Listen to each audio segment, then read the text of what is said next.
Ladies and gentlemen, good afternoon or good lunchtime. Welcome to the session, More Investment, Better Policies and Stronger Cooperation. What will be this session discussing is exactly in the title.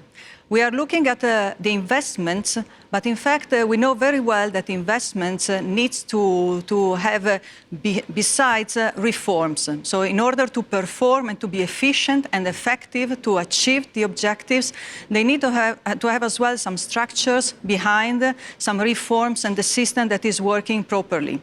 That's why when we speak about investments, this is often coupled with reforms. And we have heard it very often lately.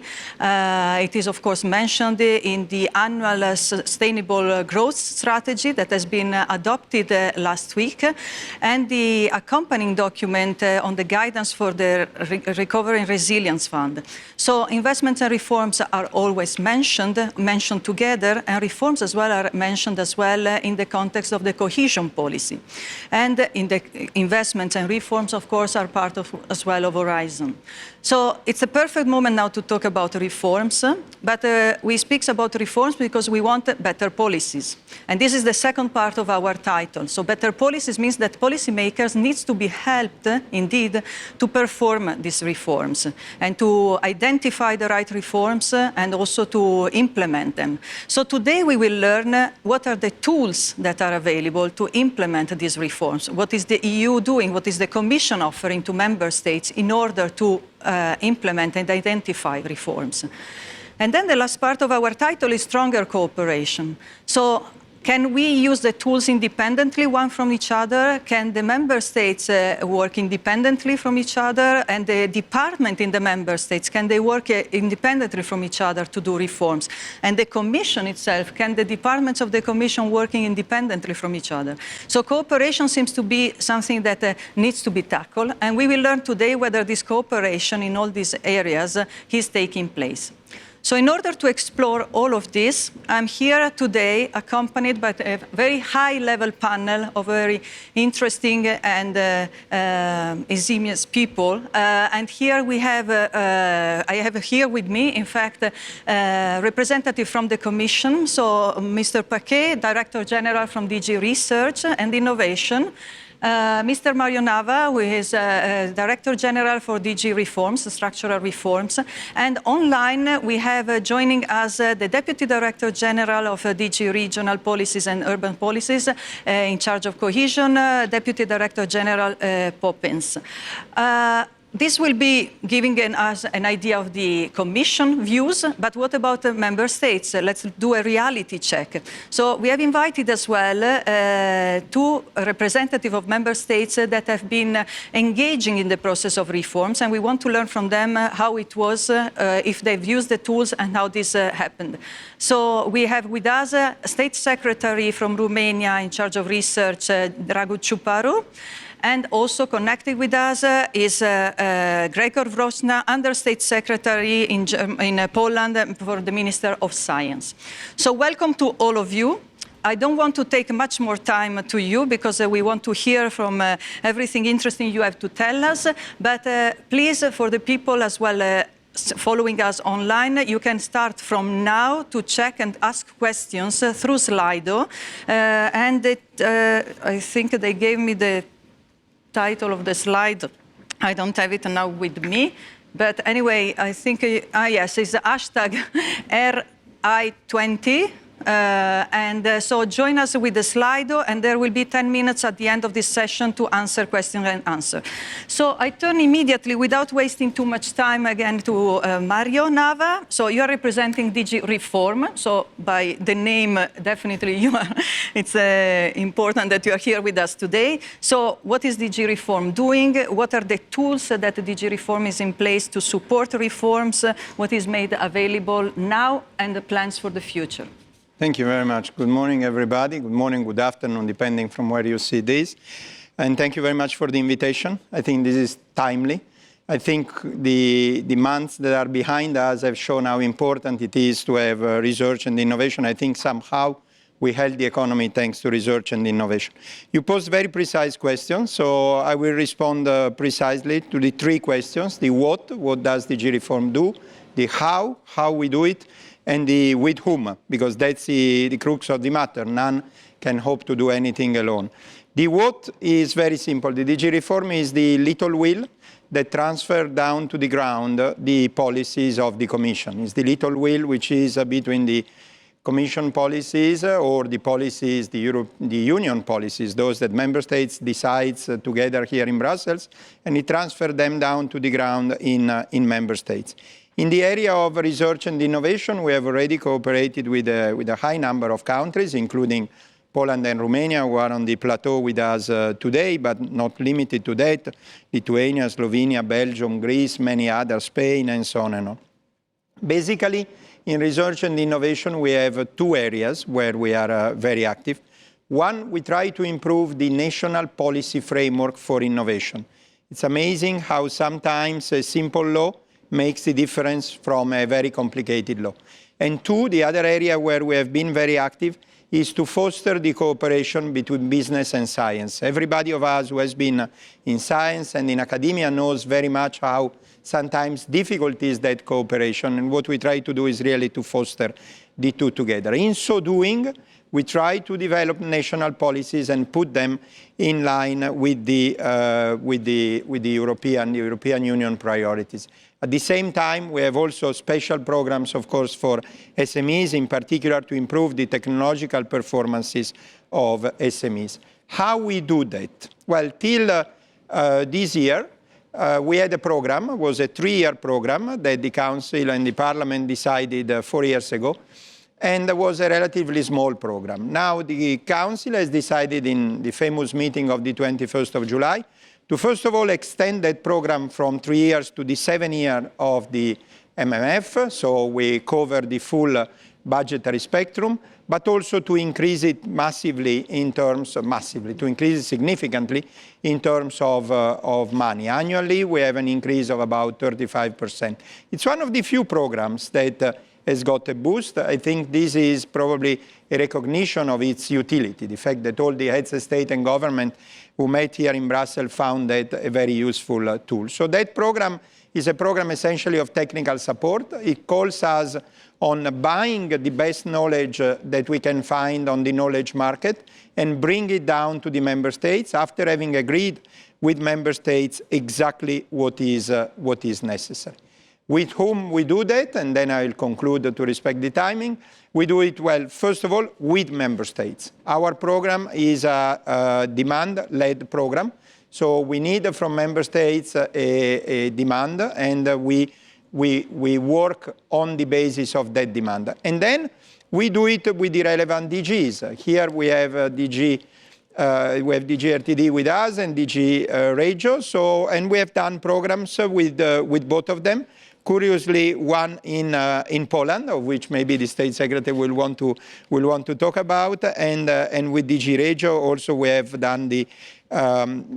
done several programs on the implementation of the science framework, of the national science framework.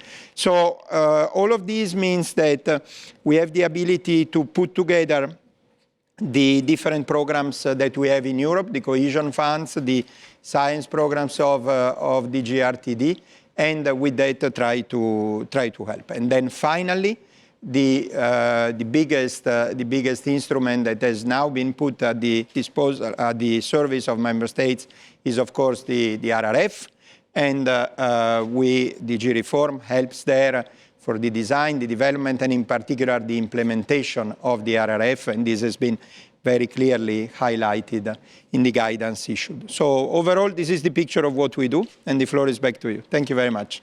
Mario, thanks a lot. A lot of food for thought, a lot of tools, in fact, available. But let's now turn to Mr. Popens, the Deputy Director General, DG Regio. And in fact, you are mentioning RRF. Of course, there is in the guidance a clear reference to cohesion policies. The regulation is ongoing now. The discussion and negotiations are ongoing. So Mr. Popens, cohesion policy is indeed investing substantial amounts of money in research and innovation. Is one of their main, one of their key objectives. And indeed, there is investments, but they are, in your case as well, linked to requests for reforms through the conditionalities. So, what are the measures in place in the cohesion policies to support member states to identify the best reforms and also to implement them at national and regional level, of course? Floor is yours. Thank you, Carla, and I hope you can hear me well. I wish I was in that beautiful room together with Jean-Eric and Mario, but thanks for inviting us. I think it's clear that Europe faces really big challenges at this point in time, and we don't talk just about green and digital transition. We are talking about also the COVID effects, and of course, from DG Regio, we approach this need to invest into our member states and regions with the motto that no region, no person, really no territory should be left behind in this process. Now, when we look at the research and innovation activities in Europe, we see that there's quite a variety. And it's true that we have high-tech research systems and activities going on in certain parts of Europe. But on the other hand, you also have regions which are lagging behind, which don't yet know where to start really innovating. And this has been our approach already for this current 14 and 20 period, that of course we want to invest more into research and innovation field. But firstly, and there are 4 points I would like to make today. First of all, in order to channel investment into this field, certain preconditions need to be put in place. That is absolutely clear, and we agree, I think, with everybody that also key enabling conditions as designed for the next set of cohesion policy programs, they include, first of all, the necessity to have a functioning research and innovation ecosystem on the ground, being at national and regional and territorial levels. And we need to work together with other DGs and with member states to make sure that these conditions are put in place to unlock the investment potential under the cohesion policy, but I also hope under other EU instruments. There's a close cooperation with RCD on this under policy support facility, and I'm happy that we have Romanian and Polish representatives who are involved in this work. Now, secondly, for the cohesion policy investment, we have introduced the smart specialization strategy as one of the key enabling conditions. It's been running already for many years, and it's proven to be quite a success story. And that builds, of course, on the potential advantage of regions in Europe. This is not a top-down approach. I mean, we need to have certain policies in place also from ministries and competent organizations, but smart specialization does talk about all stakeholder involvement. We need to have everybody on board, starting from universities, researchers, but also SMEs, different big enterprises, local authorities, and different levels of governance. And this we will keep pursuing also for the future period. We are working very intensively with everybody to set up now our programs, and I can tell you that obviously the investment into the field of research and innovation will be featuring in each and every program, in every region, every member state in the EU. So again, we need to work all together to make sure that we fill in these programs with concrete substance, which we can then implement and have impact also on the ground and in our societies. Thirdly, it's very important for the new period that we are working more intensively together with Jean-Eric, with our colleagues in RTD on the synergies and complementarities between the cohesion policy programs and Horizon Europe.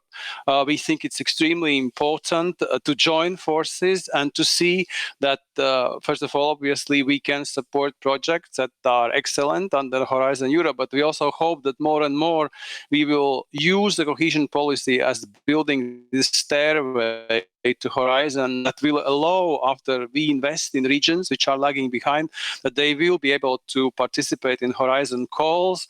We also hope that under these widening actions of Horizon, we will be able to support regions which have designed their priorities for smart specialization strategies, and that we can even have joint calls in future with very concrete working modalities. So we hope that this will be more widely used also in the future set of our programs and Horizon Europe.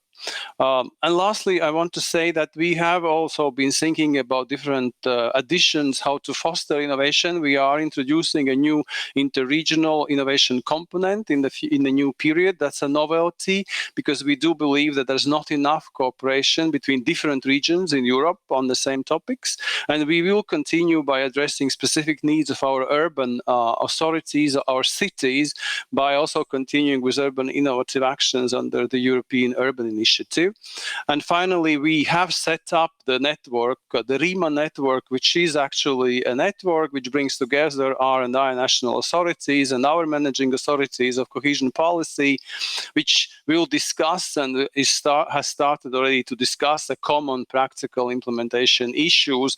And I hope that this will allow us also to really be united, to gather all actors together and work together, so we have the same goal, and that is sustainable development, welfare of our European citizens. So again, thank you for having me today, and I'm looking forward to a discussion. Thanks a lot to you, Normunds. A lot of, again, incredibly rich information. A lot of information there for Jean-Éric on a lot of tools that are available, conditionalities, we talk about synergy. So is this the right moment indeed to talk about reforms? What is DG R&I, Research and Innovation, doing? And I mean, how can we help member states to find their way in this incredible amount of support tools, in fact, there? Yeah. Please. Magda, thank you very much. Mario, Normunds, Dragos and Gregos, it's a pleasure to be with all of you this afternoon.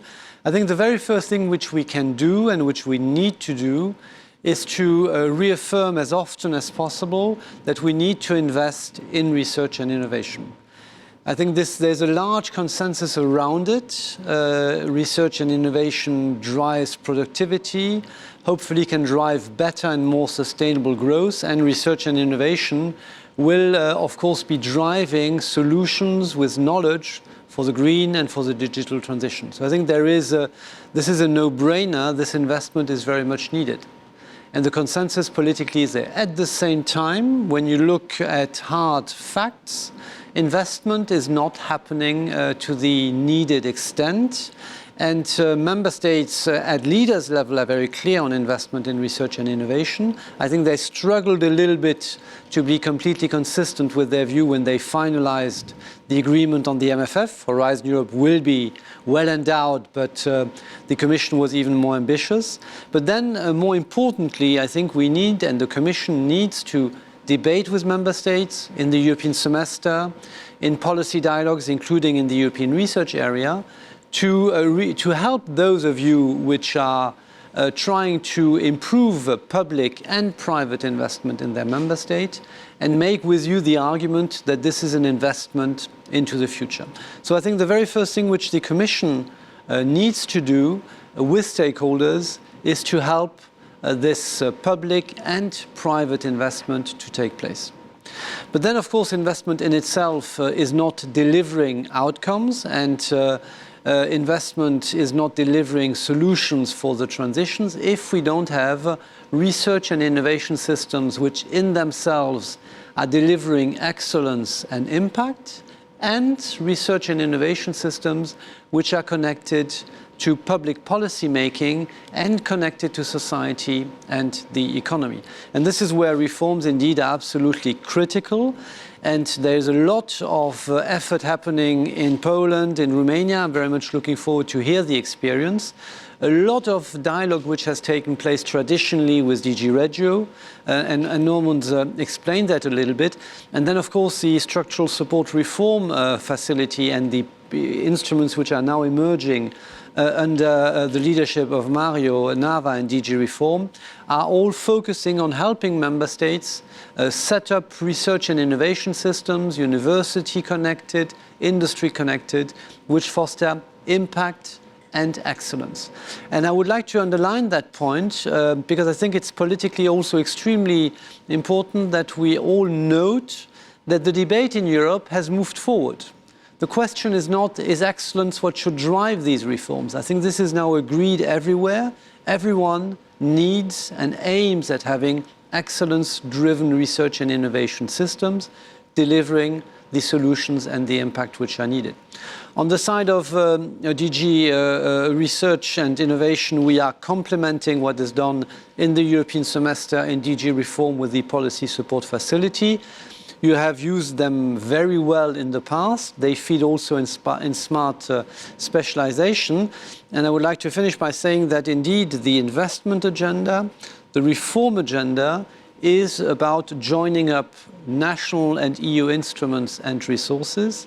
And this is what is exactly the agenda of Maria Gabriel in research and innovation, co-creating and co-designing policies so that we can connect the output of research and innovation in making better public policies and a better Europe. And this is where investments and reforms come together. Thanks. Thanks a lot, Jean-Éric. So with these three key interventions, we have really set the full scene of the EU support, going, as we said, from tools, enabling conditions. We have also, of course, the policy dialogue you mentioned.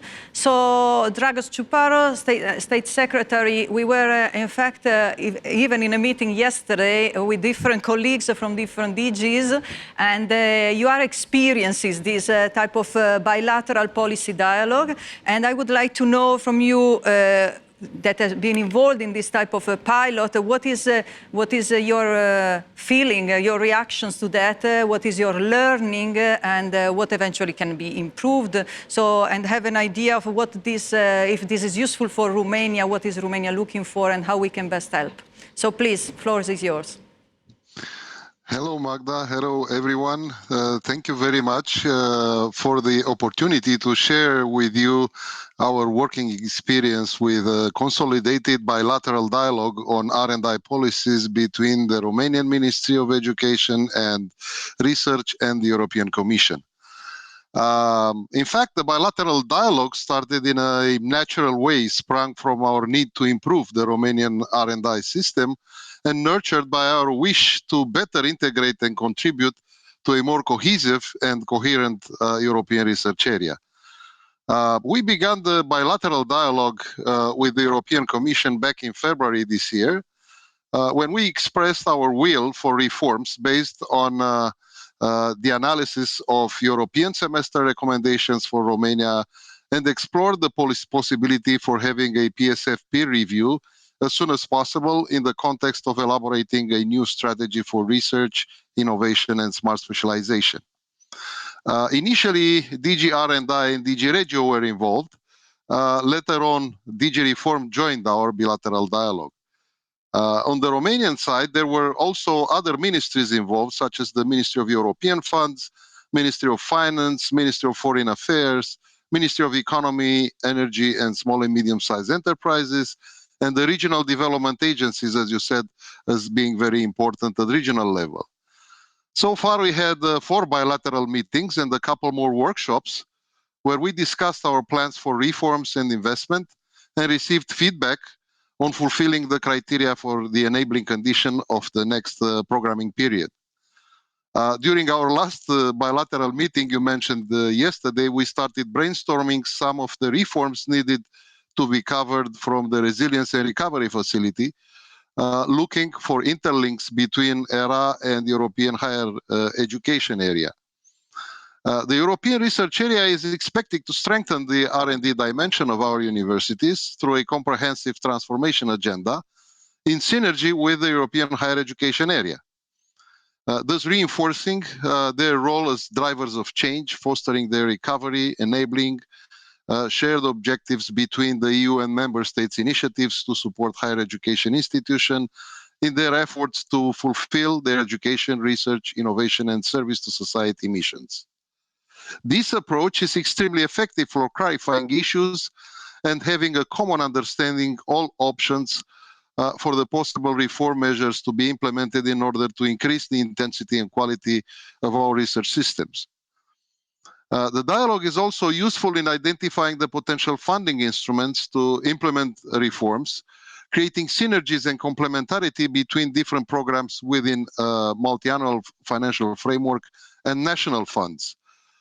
It also enabled us as a ministry to have an initiative that would encourage less performing member states to engage in a consolidated dialogue with the European Commission to promote and implement consistent evidence-based policy reforms through the PSF instrument, which would eventually lead to our ultimate goal, to strengthen ERA connectivity, directionality, and inclusiveness. A second initiative from us, focused on brain circulation, proposes to unlock the full potential of S3 research infrastructures located in less performing member states to attract and stabilize best talents. So far, our experience is a very useful and interesting one, and I encourage other member states to follow the path. Thank you. Thanks a lot, Dragos. Extremely interesting and very nice, this mix of all the different departments from your side and also from our side. This is a bit indeed the purpose. Now we move to Grzegorz Wrośna. So Poland, again, very pioneering in using these different instruments. And in fact, you have been benefiting both for the policy support facility and also for the structural reform support program. So the idea is to hear from you what was the motivation from Poland to ask for this support and how you were able strategically to successfully use these tools in a complementary way as you did. So please, floor is yours. Thank you. Indeed, we have a very positive experience with both tools offered by the European Commission, the Policy Support Facility, PSF, and Structural Reform Support System, RSS. We have found them very useful to support both preparation of reforms as well as their implementation. So let me share our experience with Policy Support Facility first. This tool is especially important when designing the reform. In our case, we were in the process of designing the most ambitious reforms in the research sector in the last 30 years. So we call it even new constitution for science or science 2.0.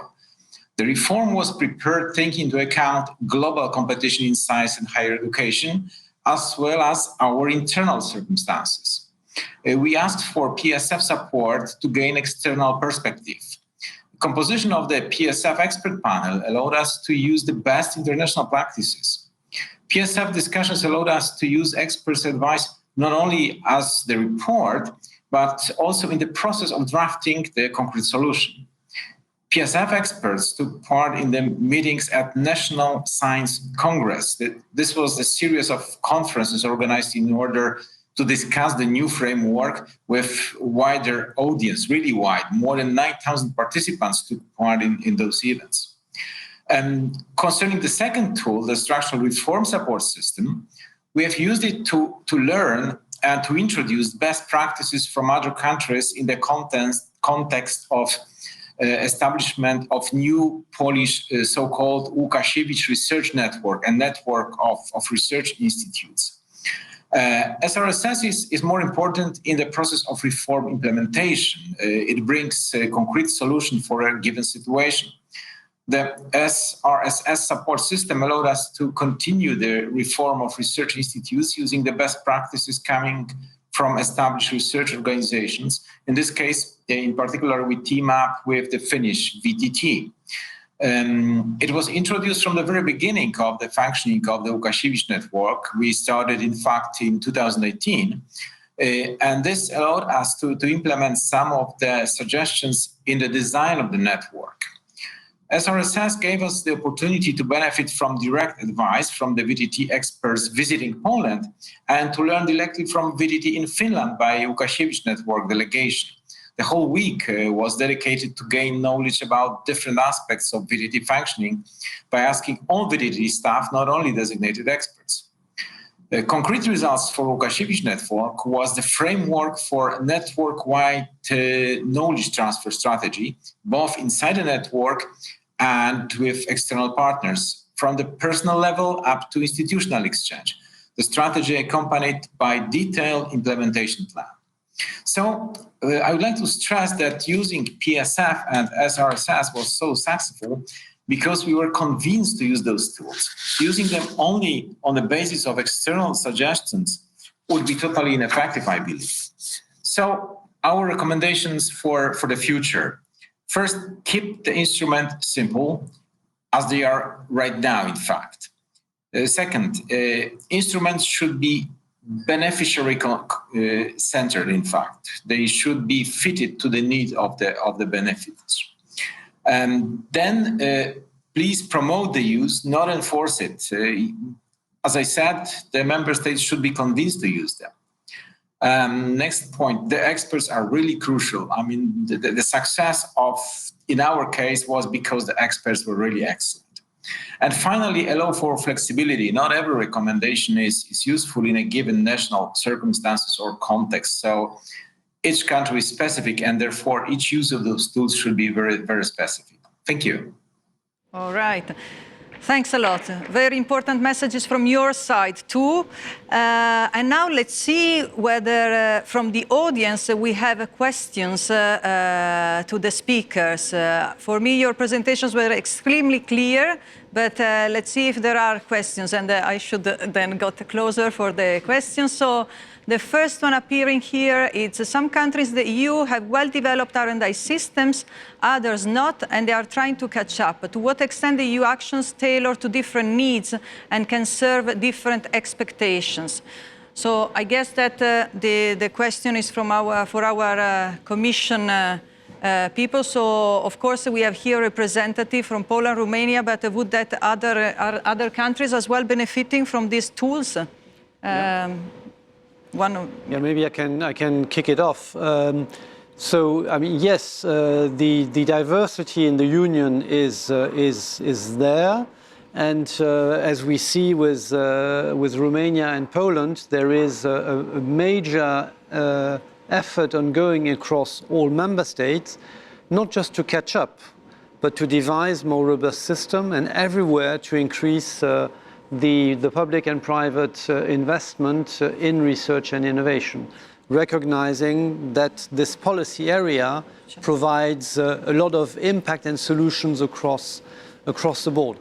In Horizon 2020 and now magnified in Horizon Europe, as a result of the institutional dialogue between European Parliament, Council and Commission, we will now have indeed a number of instruments where we can differentiate the use to help this catching up process take place. This is what is called the widening part of the program, where the toolbox allows indeed through reform support, but also by funding, often jointly with regional policy instruments, the development of centers of excellence, but also by helping actors from these research and innovation systems to become part of mainstream research partnerships. We can help with this widening toolbox, the catching up process.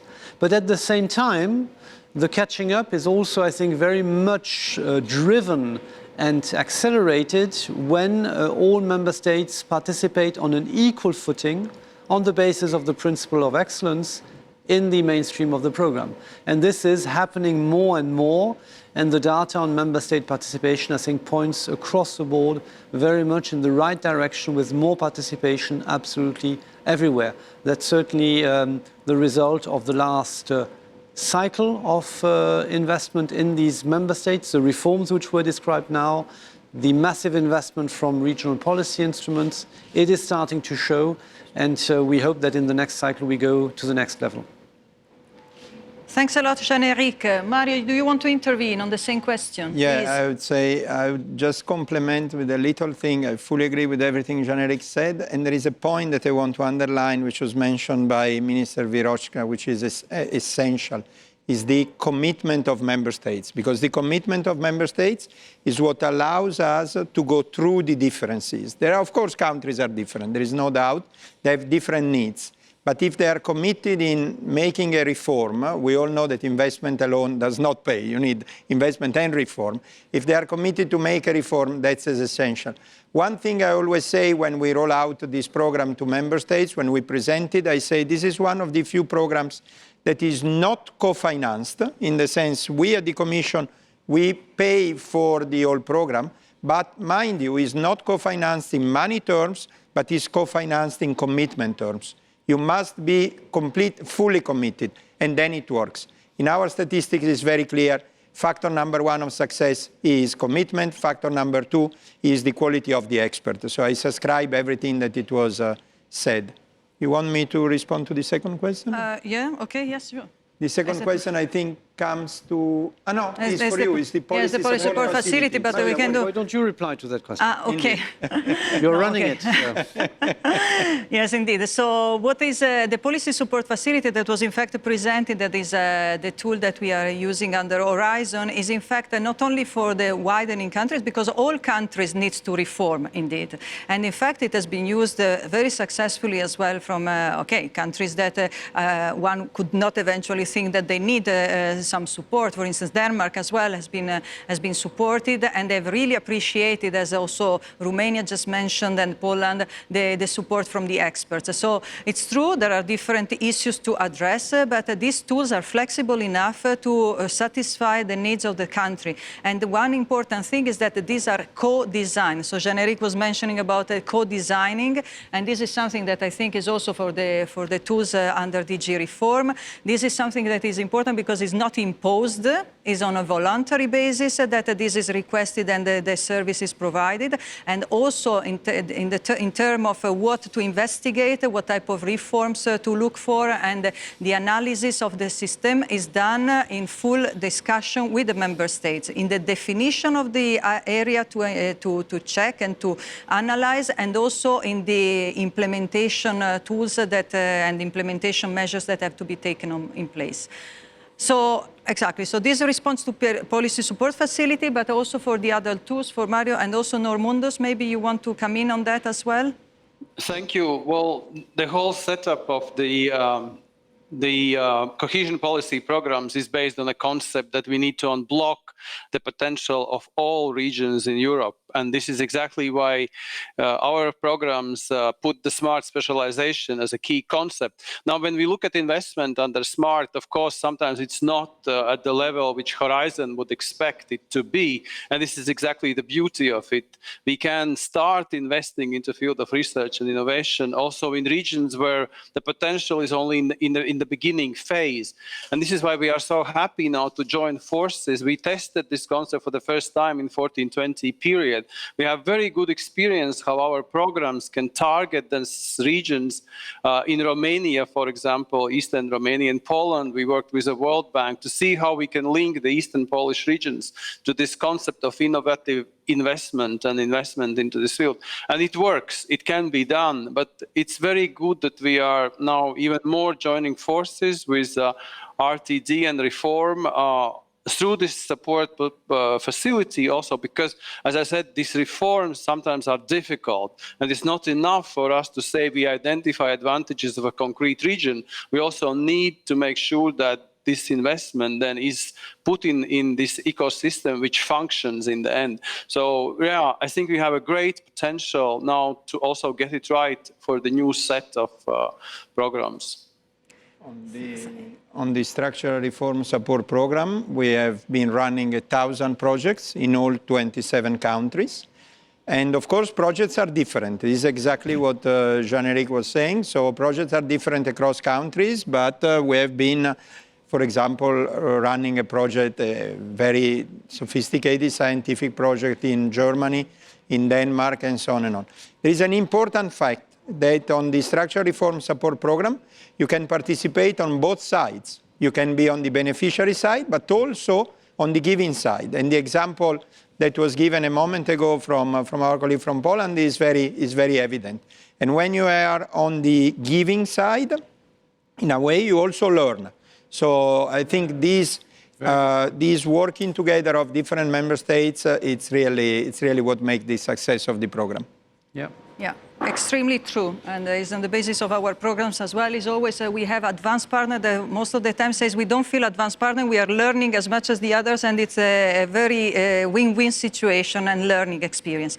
We have a last questions. I think this time is from our colleagues from Poland and and Romania, it's linked to the smart specialization indeed. And it asks how we can guide the selection of the operation by the ERAdvance, so the managing authorities can keep on using the smart specialization as well. Because I think here the question is linked to this idea of this entrepreneurial discovery process where all partners are involved. So it's not simply a matter of a conditionality that seems to be imposed, but it's really a matter of having everybody around the table. So maybe Romania and Poland, you can say how you see this process in your country of engaging the different stakeholders in the discussion and the definition of the priorities.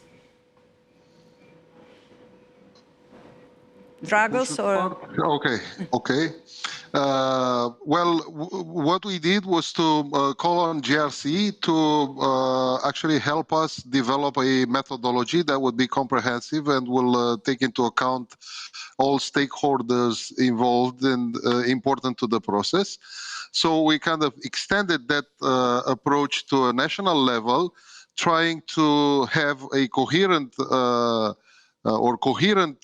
national smart specialization domains or fields that would be in coherence with those observed at the regional level. Thanks a lot. From Poland, this process of co-creation indeed. What is very important, in my view, is the cooperation of many participants, not only the different ministries responsible for funds, for regional cases, but also to sit in the table together with the representatives of science, with the representative of the industry. So we have a committee which regularly meets and discuss what should be the subject of the smart specialization. We update the list of smart specialization, and it is very important to build up a trust so that people talking to us from science, from industry, they really believe that what they say is important for us, and then we can implement it in the tools, in the competitions when we give the money to particular projects. Thanks a lot. I think, dear ladies and gentlemen, we are almost at the end of this session. We have 3 minutes to go. I just want to very telegraphically ask each of our speakers in 3 words what is their take from the session. Mario. Take from the session is that reform is absolutely essential, but none is alone in doing reform. I think there are a number of instruments on the Commission side, in the Member States, to help making reform. That's take number 1. And take number 2 is that, and this I guess has been said by all of you, once reform is done, it pays off. It may be difficult to do it, but then it pays off. Very good. Jean-Éric? Well, investment in research and innovation also pays off, also sometimes difficult to prioritize in a national fiscal environment, and at EU level also, sometimes in industry too. It always pays off. And the second one is that what we need is indeed synergies across parts of the administration. This is not the topic of this session, it's discussed in another session, but Normunds and Marc Lemaitre and of course Commissioner Ferreira will bring synergies with research and innovation together with us absolutely to another level, and I think this will have a deep, deep impact, and this really pleads for what we call a whole of government approach. Don't devise your policies in your area, devise them with your colleagues. Thanks, Jean-Éric. Normunds, please. Well, I cannot say better than Jean-Éric already said. Our Commissioner Ferreira really would like to progress in this file on complementarities. To me, the key word there is cooperation and all-inclusive involvement of all stakeholders, and then bringing in both parts, reform and investment together, and really also doing in our programs, matching the real concrete investment calls to the smart specialization strategies, to the Horizon Europe potential participation and so on. So again, a lot of work ahead of us, but we are very, very optimistic for the new period. Thanks a lot. So Dragos, please. Well, just a few word. words at the end. We are very satisfied and thankful to being involved in this pilot exercise, and we see all the benefits coming together. And we are looking forward to start our PSF peer review exercise later this fall. Thanks a lot. To conclude, inclusiveness and excellence are the two sides of the same coin, the European research area. In order to fully unlock the potential for excellence of our union, we need an inclusive approach. Thank you. Thanks a lot. And last but not least, of course, please, Rohan. The three words about the instruments we have discussed, I would say promotion, simplicity, and flexibility. Promote them to engage member states, keep them as simple as possible, and make them flexible.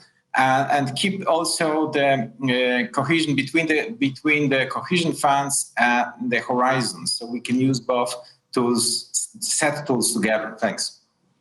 So I cannot add anything to that. You made my work very easy for the conclusions. So thanks a lot for this rich discussion. Thanks for the cooperation that is ongoing, and we really wish to continue like that with all our colleagues in the Commission and with you in the Member States. Thanks a lot, and have a nice following sessions.